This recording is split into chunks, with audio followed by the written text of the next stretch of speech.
재밌죠? 예, 재밌어. 자, 겁나 뭐 재밌어서 겁나요? 예. 자, 재밌으면 됐어. 자, 저당권 볼 것만 빨리빨리 볼게요. 자, 저당권 등기를 해야 되는데 당사자, 자, 설정자는 아무나 되죠. 채무자도 되고 제3자, 얘를 뭐라고 그래요? 물상보증인. 자, 근데 저당권자는 종된 권리니까 항상 채권하고 같이 있어야 되겠죠. 그래서 채권 가지고 있는 사람이 저당권자가 될 수밖에 없는데 그 원칙인데, 자, 채권자가 아닌 제3자 명의의 저당권 등기, 그러면 원칙적으로는 무효입니다. 무효인데 이게 유효가 되기 위해서는 채권자, 채무자, 제3자 간에 그렇게 하기로 뭐가 있고요? 합의가 있고, 또 채권이 제3자에게 실질적으로 속하고 있다고 볼 수 있는 특별한 사정이 있는 경우에는 제3자 명의 저당권 등기도 유효하다. 보셨고. 자, 저당권 설정 등기에서, 뭐 1번은 등기와 관련해서 다 보셨고, 자, 2번인데, 자, 보세요. 그냥 이건 지문 읽으면서 답이 나와야 돼요. 저당권 설정 등기가 어떻게 됐어요? 불법 말소됐죠. 그럼 등기부에 저당권 등기는 없어졌죠? 저당권 있어요, 없어요? 저당권 있어요, 없어요? 저당권 있죠. 그러니까 그게 빠져나와야 된다고, 그걸 알아야 된다고요. 그냥 글자만 읽지 마시고. 아니, 등기가 말소됐다고 물건도 같이 없어지는 건 아니잖아. 그럼 저당권 있는데 저당권 등기는 없죠? 그럼 당연히 말소 회복 등기 해야지. 근데 말소 회복 등기 하기 전에 그 부동산에 뭐가 실행돼서? 그럼 경매가 됐으면은 이제 저당권 있어요, 없어요? 없으니까 말소 회복 등기는 할 수. 그래, 그 당연한 얘기 읽으면서 그림 그리고 할 것도 없다고, 이런 것들은 지문에. 자, 그 다음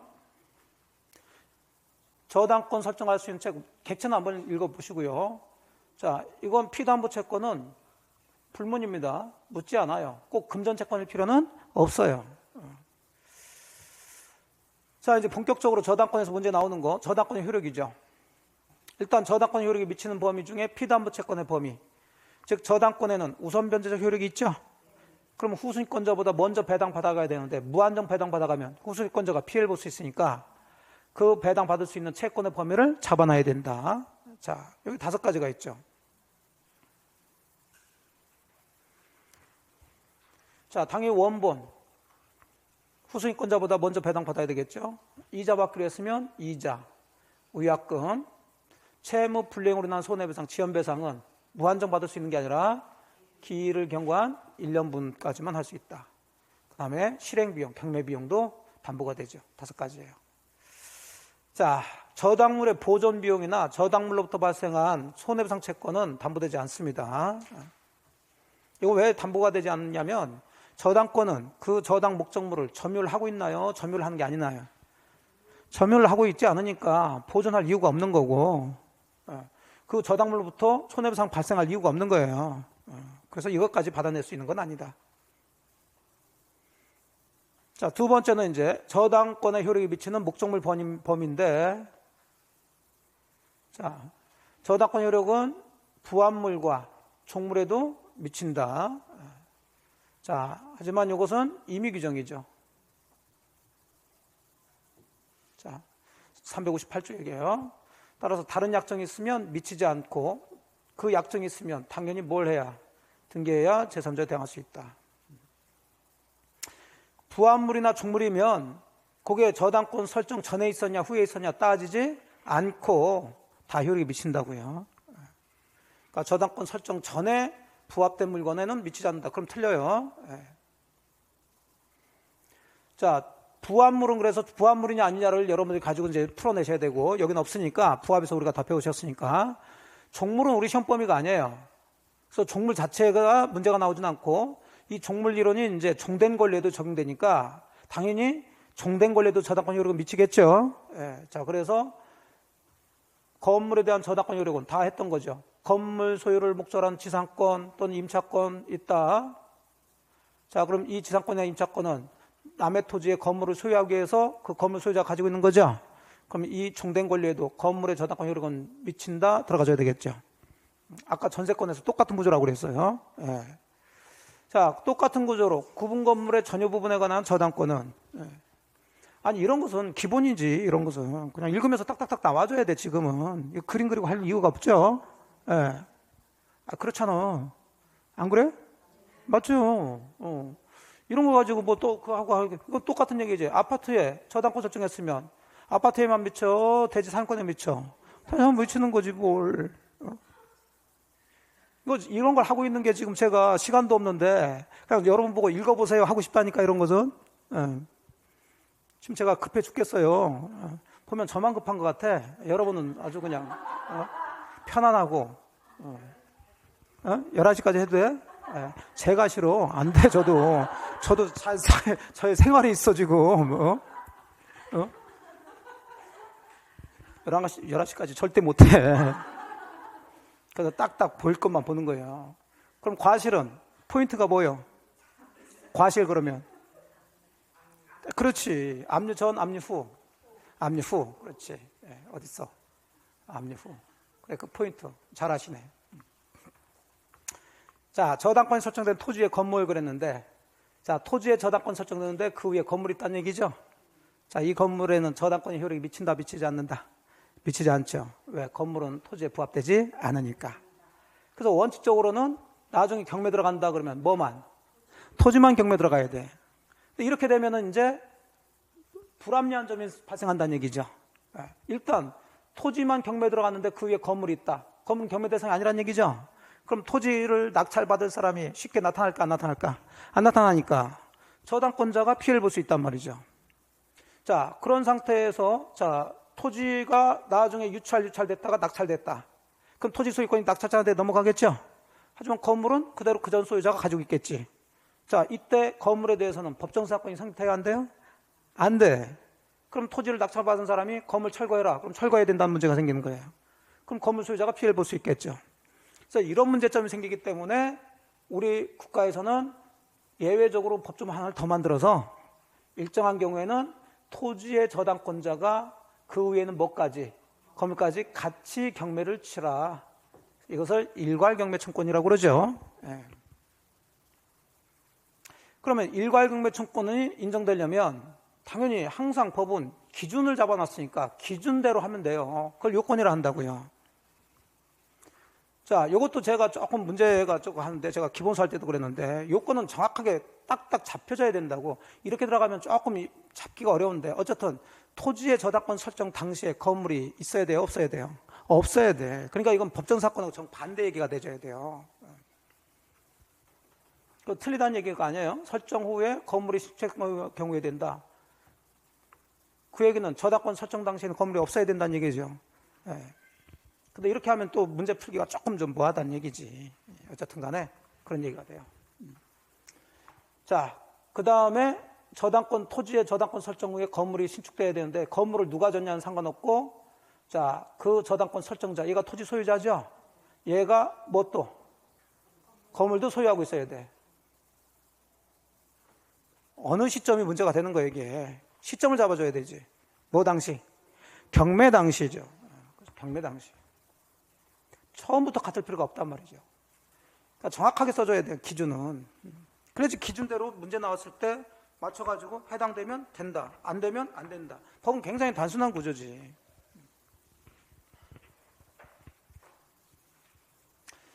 자, 따라서 저당권 설정자가 아닌 제3자가 건물을 소유하고 있다면 자, 그러면 저당권 설정자인 토지 소유자가 건물을 소유하는 게 아니죠. 일괄경매할 수가 없죠. 하지만 용익권자가 축조한 건물이라도 저당권 설정자가 이를 매수해서 소유권 취득했다면 일괄경매 허용된다. 이 기준대로 일괄경매할 수 있냐를 따지면 되는 거죠. 자, 일괄경매 요건이 갖춰졌다고 해서 반드시 토지 저당권자는 건물까지 다 경매를 청구해야 될 의무가 있는 것은 아니에요. 자유입니다. 자유. 그러니까 토지만 경매 들어갈 수 있어요? 없어요? 있어요. 하지만 이제 건물까지 같이 들어갈 수 있는 걸 정해놓은 거죠. 자, 그럼 일괄경매 했을 때 그러면 토지 경매 대금하고 건물 매각 대금이 나올 텐데 이제 저당권 효력은 어디에만 미치는 거예요? 토지의 말. 그래서 건물의 매각대금으로부터는 우선 변제받지 못한다. 자, 되셨고. 그 다음에 이제 제3취득자가 이제 별거 아닌데 종종 나와요. 자주 나오죠. 자, 제3취득자는 부동산에 선순위 저당권이 있는데 그 후에 그 부동산에 뭐나 소유권이나 지상권이나 전세권을 취득한 사람들, 이 사람을 제3취득자를 한다. 후에 저당권이나 근저당권을 취득한 사람은 제3취득자에 해당되지 않는다. 그럼 왜 이런 사람들이 문제가 되는 거예요? 자, 그냥 외우셨어도 되지만 이 권리의 공통점을 보시자고요. 그 부동산을 사용하는 권리야. 근데 선순위로 뭐가 있어? 저당권이 있으니 경매 들어가면 사용할 수가 없고 다 쫓겨나갈 사람들이죠. 그러면 이런 사람들은 저당권이 있는 부동산에 웬만하면 잘 들어오겠어요? 안 들어오겠어요? 안 들어오는데 들어왔다는 것은 금액이 낮다는 얘기야. 돈이 별 없다고 보는 거예요. 그래서 경제적 약자로 봐서 이 사람들을 좀 보호해보자 해서 세 가지 법정을 만든 거죠. 자, 첫 번째는 경매 들어가면 니들이 경납받아라. 받을 수가 있다. 특히 뭘 취득한 사람? 소유권을 취득한 사람도. 자기 부동산에 경매 들어가면 지가 경매인이 될 수 있다는 거죠. 그러니까 채무자는 그 부동산에 경락인이 될 수 있어요, 없어요? 없습니다. 채무자는 안 돼요. 채무자는 그런 경락받을 돈 있으면 갚아야지. 그러니까 이제 이걸 시간이 없으니까 뭐 그렇게 하지 마시고, 보통은 채무자면서 소유자죠. 그러니까 그 부동산이 경매됐을 때 그 소유자는 채무자면서 소유자니까 지가 경락받을 수는 없어. 근데 이 사람은 그 저당권이 설정된 부동산을 후에 소유권 취득한 사람이죠. 이 사람은 경락인이 될 수가 있습니다. 두 번째는 경매 들어오기 전에 선순위 저당권이 있다 보니까 불안해 죽겠어.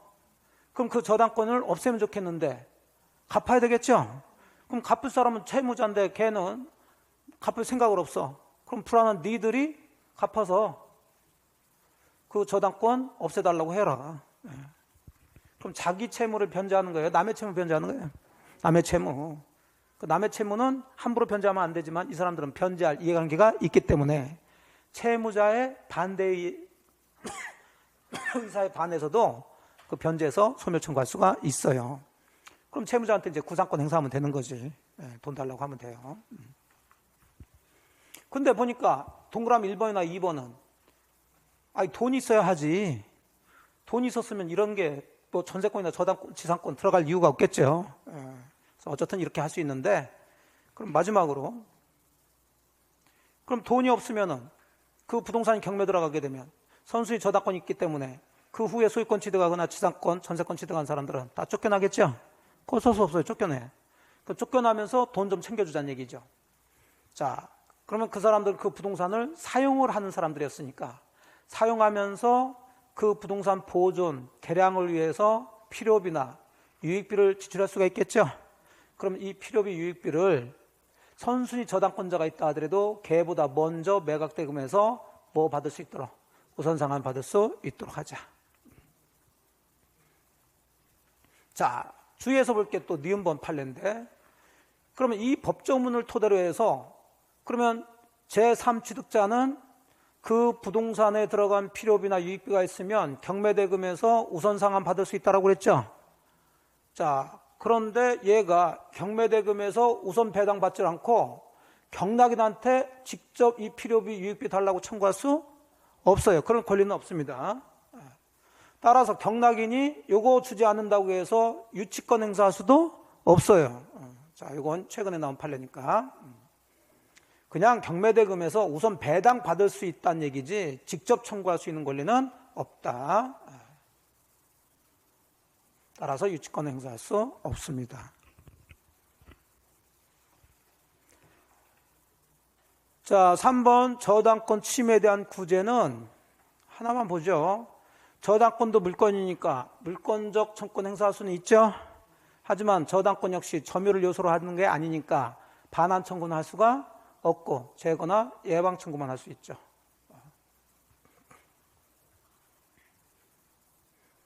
반환은 안 된다. 이건 다 잘 아시니까. 자, 그 다음 쭉쭉 들어가세요. 저당권의 처분과 소멸. 이건 뭐 그대로 공부 안 하셔도 되죠. 저당권은 주인이에요? 종이에요? 저당권은 주인이요? 종이요? 종. 그럼 주인은 채권이죠? 그럼 당연히 종은 채권과 분리해서 양도하거나 다른 채권 담보를 하지 못할 거고, 주인이 가면 종도 가야지. 뭐 이거 뭐 당연한 얘기를 써는 거예요. 그러니까 원리대로 공부하시면 당연한 게 굉장히 많다니까, 외우지 않더라도. 자, 저당권 보셨고, 공동저당 나오는데, 자, 이 부분은 넘어가도록 하겠어요. 이건 계산 문제인데 지금 시간이 없어요. 나중에 문제풀이나 이런 거 할 때 그때 간단히 설명하는데, 또 그때도 다 보진 않겠습니다. 이것은 그냥 여러분들이 문제가 잘 나오진 않아요. 잘 나오지 않고, 만약 나온다 그러면 뭐라고 생각해? 팔자련이 생각해. 예. 팔자련이 생각해서 뭐 어떻게 하면 돼? 하나 좋은 거 찍고 나오시면 돼. 저런 거. 그 뭐 다 맞추려고 그래. 다 했네. 막 열심히 하셨네. 저는 이런 거 안 해. 시간도 없고. 어려워요, 이거. 뭐 대위변제 하고 나와서 골치 아파, 이거. 나중에 문제, 뭐 기출문제라도 보세요, 한번. 문제 보면은, 아주 질려버릴 거야. 보신 적 있나요? 공동저당과 관련된 문제? 보신 적 있으신 분들은 풀 마음이 별로 안 생길 거라고, 그거. 자, 근저당권 보죠. 차라리 근저당권 보시는 게 훨씬 나아. 공동저당보다 훨씬 많이 나오잖아. 이런 거 하시는 게 좋지.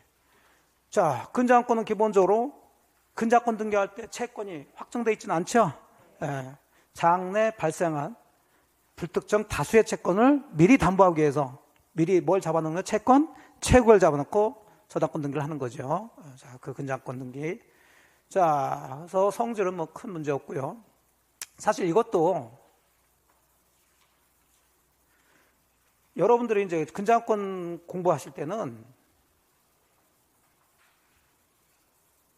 일단 이제 효력은 피담보채권 범위 효력 간단히만 보시면, 피담보채권의 범위는 이미 우리 근저당권 등기하면서 채권 무엇으로 잡아놨어요?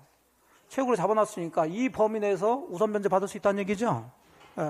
다만 이 채권 채권액 안에 뭐가 포함되고 뭐가 포함되지 않느냐, 그게 문제 나오는데, 이자하고 실행비용을 문제를 내요. 자, 이자는 포함돼야 안 돼요? 포함됩니다. 하지만 실행비용은 포함되지 않고 별도로 우선 변제 받아요. 그러면 채권 채권액이 예를 들어서 1억 2천만 원으로 잡혔다.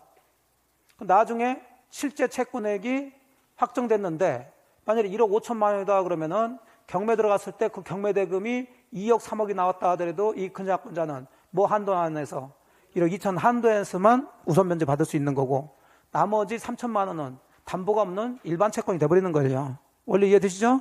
그 구조고. 사실은 이제 이것만 잡고 근저당권은 공부 순서가, 그럼 근저당권은 피담보 채권이 기본적으로 확정된 거예요? 확정되지 않은 거예요? 안 했으니까 언젠가는 뭐가 돼야 돼? 확정이 돼야지. 채권이나 채무가. 그럼 이걸 기준으로 해가지고, 자, 확정되기 전에 효력과 확정된 후의 효력으로 들어가시면 되고, 그 다음에 하나 잡을게. 그러면 어느 때, 어느 사유에 의해서 확정되냐, 확정 사유를 보시는 거예요. 그런 식으로 하는 게 머릿속에서 정리하기가 쉬워요. 그냥 왔다 갔다 하게 되면 골치가 아프니까. 그럼 확정 전에는 시험 문제 나오는 게 뭐냐면 근저당권 변경이에요. 채권 채권액을 1억 2천으로 잡아서 등기해놨다가, 자, 그 채권 채권액을 2억으로 올릴 수도 있겠죠. 1억으로 내릴 수도 있겠죠. 또 채무자 을로 써놨다가 병으로 바꿀 수도 있단 말이에요. 그걸 전부 다 근저당권에 뭐라고 그래요? 변경이라고 그러죠. 그럼 변경은 확정되기 전에, 확정된 후에, 전에 해야지. 그래서 전에 변경을 하는 거예요.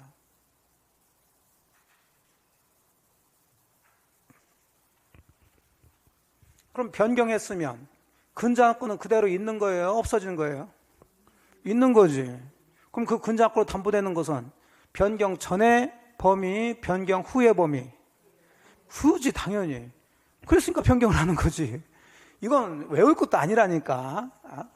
변경했으면 변경 후의 것만 근저당권으로 뭐가 된다?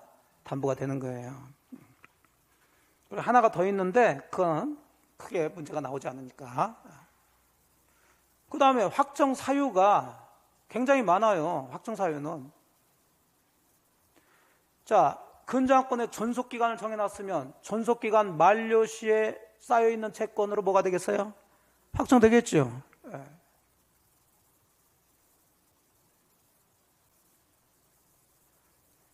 결산기가 정해졌다 그러면 결산기에 채권액으로 확정되겠죠. 또 존속기간이나 결산기를 정하지 않았다면 당사자들은 언제든지 기본계약을 해지하거나 저당권, 근저당권을 해지할 수가 있다고요. 거래 그만두자 할 수 있다고. 그럼 해지 당시의 금액으로 뭐가 돼야 돼요? 확정돼야지. 그런데 이런 것들은 정답이 안 된다. 정답이 주로 되는 것은, 즉 시험 문제 나오는 것은 경매 신청이죠.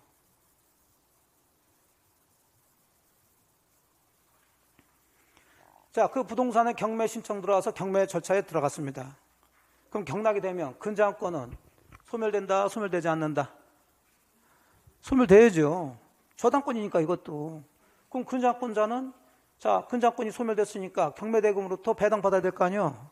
그럼 배당받으려면 얼마를 배당받을지 확정이 돼야지. 자, 그런데 여기서 문제가 확정은 되는데 확정 시기가 다르죠. 네. 근저당권자가 경매 신청했다면 언제? 경매 신청 시. 근데 후순위권자가 경매 신청했다면 자, 선순위의 근저당권도 소멸돼서 배당상가 들어가줘야죠. 그렇다고 여기도 똑같이 경매 신청시 그러면 안 되고 여기 기다려줘야 된다고 그랬어요. 이자 따먹어야 되니까. 그래서 경매대금 완납시. 이거 가지고 이제 장난치겠지. 두 가지 가지고.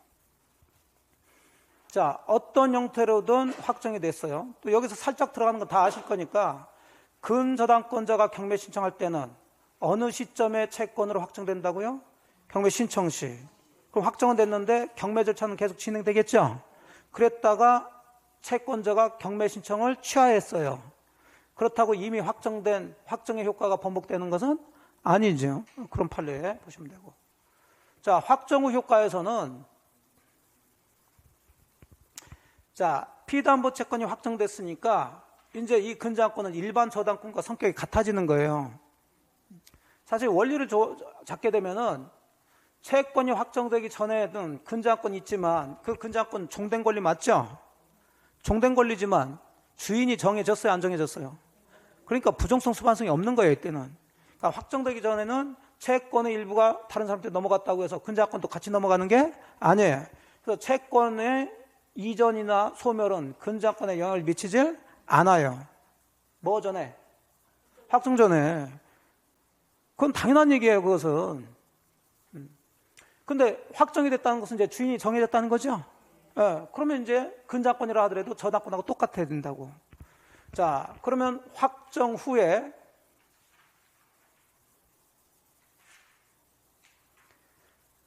자, 만일에 2억으로 채권 채권액이 잡혀져 있었는데 확정된 채권액이 1억 5천만 원으로 확정이 됐어요.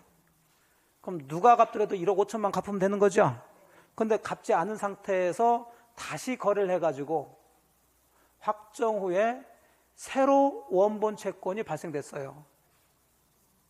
3천만 원이라는 채권이 다시 발생됐다고. 그럼 기존의 근저당권 계속 남아있는 상태에서 채권 채권액이 2억으로 잡혀졌죠. 근데 확정된 채권액은 1억 5천인데 그거 갚지 않은 상태에서 새로 거래해가지고 3천만 원이라는 새로운 채권이 발생됐죠. 자, 요 새로운 원본 채권 그 근저당권으로 담보된다 안 된다? 안 되죠. 오케이. 그런 거 물어보면 이건 그러니까 근저당권은 나올 게 딱 정해져 있어요. 근데 확정된 후라도 이미 확정 전에 발생한 이 채권 이게 그 전에 여러 가지 채권이 이제 모여 있는 건데 이 채권 1억 5천만 원을 갚아야 되는데 안 갚으니까 여기서부터 뭐가 또 발생해요? 이자 또는 지연손해금이 발생되겠죠. 자, 이건 여전히 근저당권으로 담보되죠. 담보되냐 안 되냐 골라내셔야 되겠고. 두 번째, 이제 여러분이 잘 아시는 것처럼 확정된 채권액이 채권 체격을 초과한다. 초과할 때 뭐가 초과하는지는 이해되시죠? 실제로 갚을 돈이 채권 채무액보다 초과하고 있단 말이에요. 채권 채무액을 2억으로 잡아놨는데 확정된 채권액이 2억 3천만 원으로 확정됐다고요, 지금. 그럼 여기서 물어보는 게 뭘까? 변제지. 항상 물어보는 게 정해졌어요. 그럼 누가 변제하냐에 따라서 전액 2억 3천만 원을 다 변제할 때가 있고 채권 채무액 2억만 변제할 때가 있다는 얘기죠. 자, 채무자가 변제한다 그러면은 전액이지. 그러니까 뻔한 게 나온다니까. 근데 물상보증인이나 아까처럼 제3취득자도 변제할 수 있다고 그랬죠? 얘네들은 채무자 아니죠? 그럼 전액을 변제할 이유가 없지. 여기는 뭐까지만? 채권 최고액까지만 변제하고 근저당권 마소해달라 할 수 있다. 그냥 이거 쓴 거예요. 이거 밑에 그 내용들이. 그러니까 이 구조로 해가지고 그냥 여러분들이 확정 전에 얘기하고 확정된 사유하고 확정 후에 효과 가지고 정리해 놓으시면 돼요. 근데 이걸 막 섞어 놓으면 이제 어지럽단 말이에요, 이게. 어디서 무슨 얘기를 하는지 잘 모르니까. 그냥 막 외울 수밖에 없는 거예요. 제가 이걸 쓴 이유가 저희 교재가 약간 이게 섞어 놔가지고 제가 이렇게 써드린 거예요. 찾아서 여러분이 이제 읽어보시면 돼요. 자, 되셨죠? 네. 자, 이렇게 하고. 찍으시는 거예요? 찍어.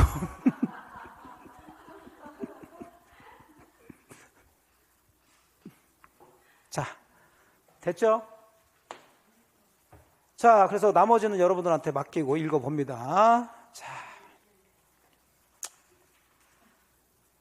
이제 물권법 끝냈고요. 자, 계약법 조금 더 하고. 시간이 좀 아직 남았어. 11시는 아니지만 10분, 15분 정도 남았어. 15분이면 한 테마 끝낼 수 있어요. 자, 이제 계약법은 10문제 나오고요. 계약법 총론. 자, 첫 번째 볼 게 계약의 종류, 유형을 나누는 건데 이건 여러분한테 맡기겠습니다. 뭐 유상계약, 무상계약, 쌍무계약, 뭐 편무계약 이런 것들이니까. 그래서 볼 것만 볼 거예요.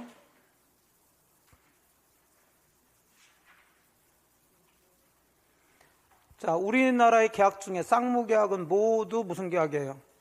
유상계약. 하지만 유상계약이 모두 쌍무계약은 아니야. 그래서 쌍무유 외우시라고 그랬지. 쌍무유.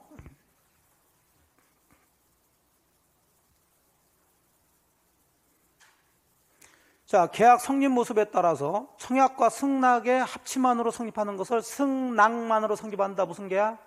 낙성계약. 청약과 승낙 외에 금전이나 물건이 필요하다. 무슨 계약? 요물계약. 그럼 우리나라의 그 채권 계약들은 거의 대부분 무슨 계약이에요? 낙성계약이지. 그럼 여기서 요물계약 몇 가지 잡으시면 되겠지. 자, 현상강구가 있고요. 계약금 계약이나 보증금 계약. 그래서 현금이 요물스럽다고 그랬어요. 무슨 광고? 현상 광고. 금자 들어간 거, 계약금, 돈 주는 거, 보증금.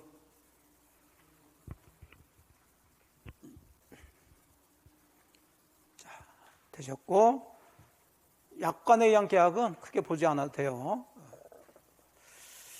자, 이제 계약 성립하는 걸 보시죠.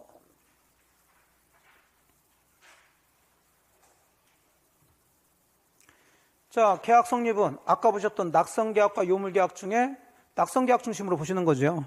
거의 대부분이 계약이 낙성계약이니까. 그럼 낙성계약은 뭐와 뭐가 합치되면 그럼 계약이 성립되겠죠. 이걸 합의라고 그러죠. 합의. 자, 합의는 이제 두 가지. 객관적 내용으로도 합치가 돼야 되고 당사자, 사람도 합치가 돼야 된다. 가볍게 보시고. 자, 그럼 청약을 봅시다. 자, 청약은 의사표시인데 그냥 의사표시가 되는 게 아니라 구체적이고 뭐가 돼야 돼요? 확정적이어야 되죠. 즉 상대방 측에서 오케이만 하면은 계약이 성립될 정도로 구체적이고 확정적이어야 된다.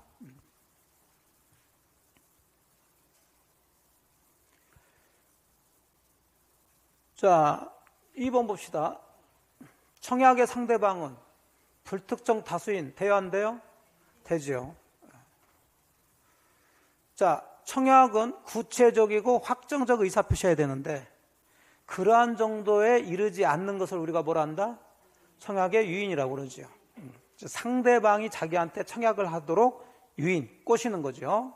그 대표적인 게 분양광고, 그 다음에 도급계약에서 견적서 제출하는 거, 이런 것들이 청약의 유인이고, 자, 이 청약의 유인은 원칙적으로 계약의 내용이 된다, 되지 않는다? 되지 않죠. 그러니까 아파트 분양 광고에는 맨 보면 역세권이고 분양 광고에는 걸어서 1분 내 지하철에 온다고 그래. 그럼 아파트를 줘도 이게 계약의 내용이라면 꼭 그렇게 줘야 되지만 그렇지 않죠? 그래서 그런 아파트 좋아서 분양받아서 가보니까 걸어도 지하철이 나와 안 나와? 안 나와. 청약 유인이기 때문에 꼭 그대로 계약을 이행할 필요는 없다는 얘기예요. 근데 여기 또 문제가 있어요. 이제 작년에 이제 그런 게 나왔는데 안 써져 있으니까 얘기 안 하고 그냥 넘어갈 거예요. 그래서 그냥 이 정도만 이해를 하시고. 자, 뭐 청약의 효력 발생 시기는 의사표시 배우셨으니까 당연히 상대방이 있는 의사표시니까 뭐 했을 때? 도달했을 때 효력이 발생할 거고요. 자, 발송한 후에 사망이나 제한능력자가 됐어요. 아무 상관이 없고 이거 뭐 미친 듯이 나오는 얘기고요. 자, 이건 청약 문제가 아니에요. 의사표시 문제예요. 똑같아. 모든 의사표시는 도달해서 효력이 발생됐으면 함부로 철회하지 못하죠. 그러니까 이것은 청약은 이를 철회하지 못한다고 법조문 되어 있지만 이걸 해석하면 무조건 철회하지 못하는 게 아니라 효력이 발생한 후에 철회하지 못하는 거죠. 도달 후에. 그럼 반대로 도달 전에는 철회할 수 있겠죠.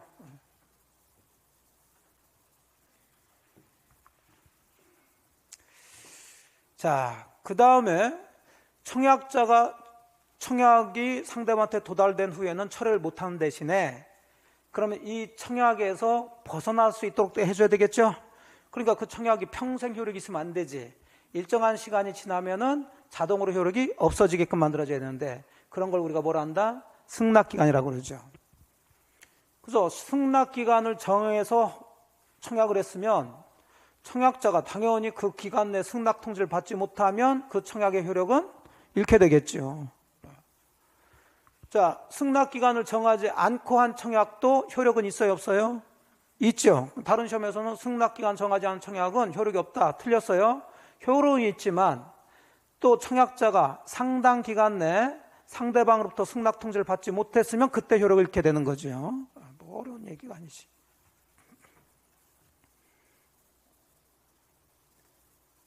요 판례는 요 밑에 있는 요 참고 요거는 전에 노무사 시험에서 이제 나왔고 물론 판례입니다. 판례인데 가볍게만 말씀드릴게요. 이건 처리할 수 있는 것과 관련된 부분인데 자, 원래 청약은 원칙으로 한다면 상대방한테 도달된 후에는 함부로 철회하면 돼야 안 돼요?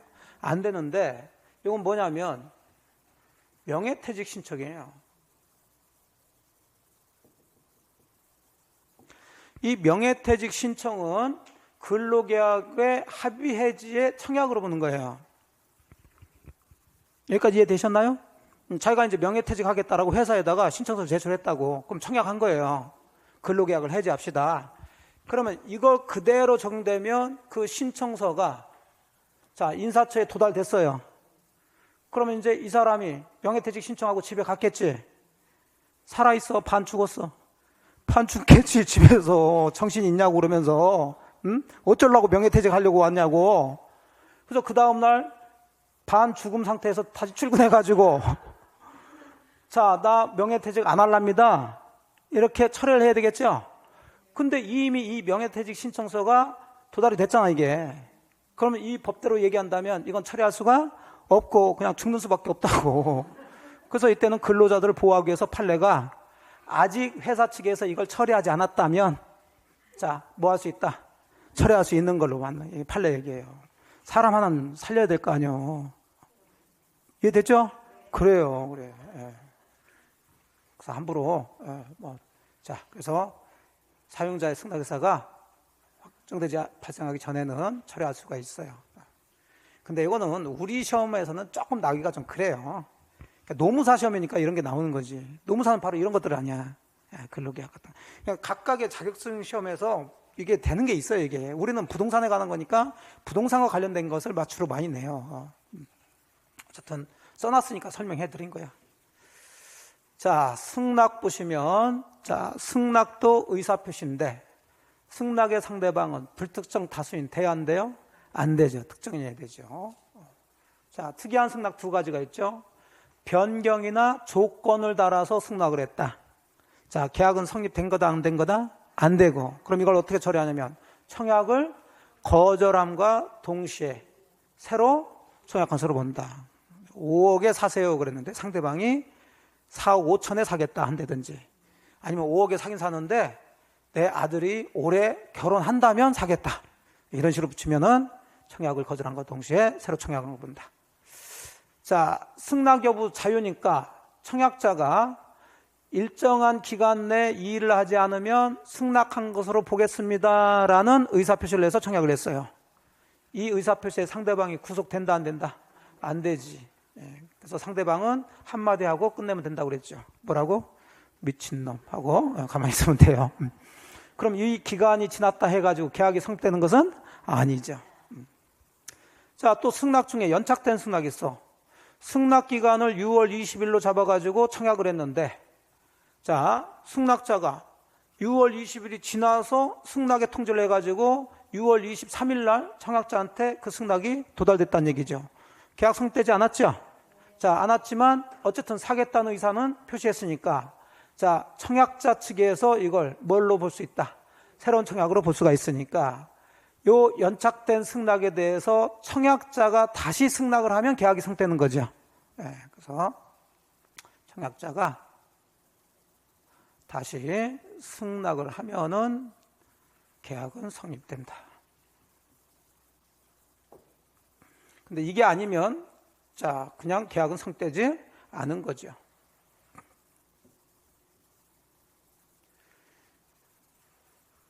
자, 동그라미 2번은 이건 뭐냐면, 승낙이 연착이 되긴 됐어. 근데 승낙자가 보내기를 빨리 보낸 거죠. 6월 20일을 승낙 기간으로 잡았는데, 승낙자가 6월 한 9일 날 나 사야 되겠다 라고 승낙을 보냈다고요. 그러니까 현실하고 전혀 맞지 않는 얘기들이야 지금. 다 이건 편지로 왔다 갔다 하는 걸 얘기하는 거죠. 그러면 6월 9일 날 편지 써가지고 내가 사겠습니다 보냈으면 최소한 6월 20일 내에는 도달되겠어요, 안 되겠어요? 되지. 근데 이게 사고가 터져가지고 청약자한테 6월 22일 날 도달이 됐을 때 이런 얘기가 되는 거예요. 그러면 이것도 상식적으로 들어가시면 돼요.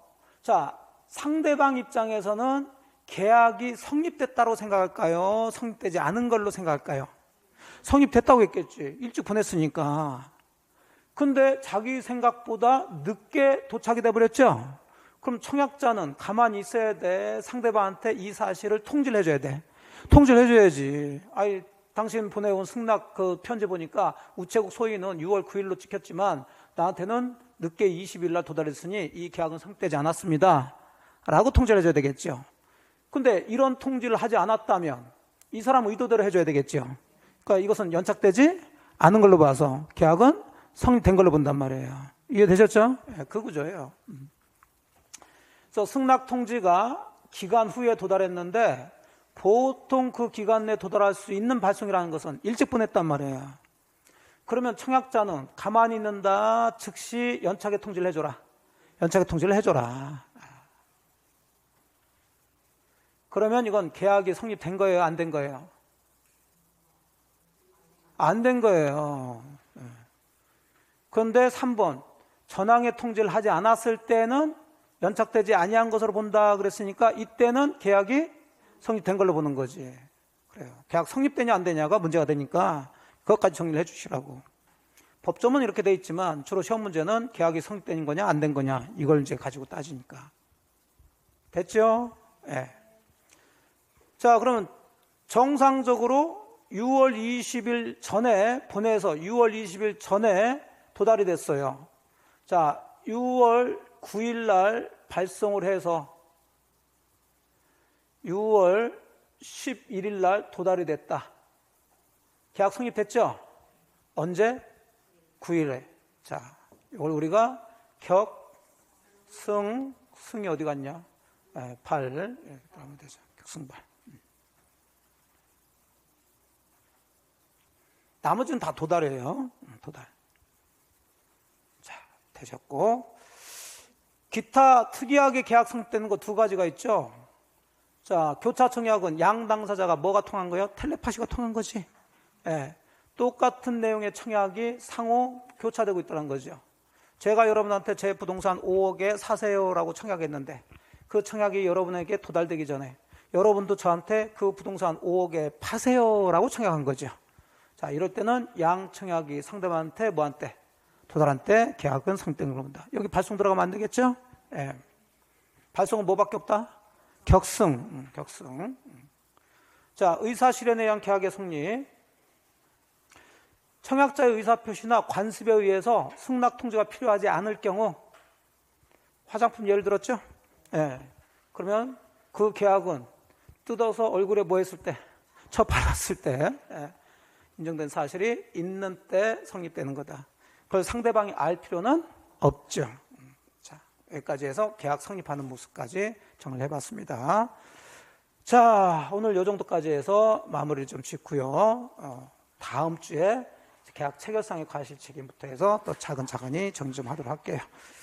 자, 11시까지 할 수가 없습니다. 이 정도에서 마무리 좀 짓도록 할게요. 자, 되셨죠? 일주일 동안 잘 보내셨다가 다음 주에 뵐게요. 고생 많으셨습니다. 수고하셨어요. 예.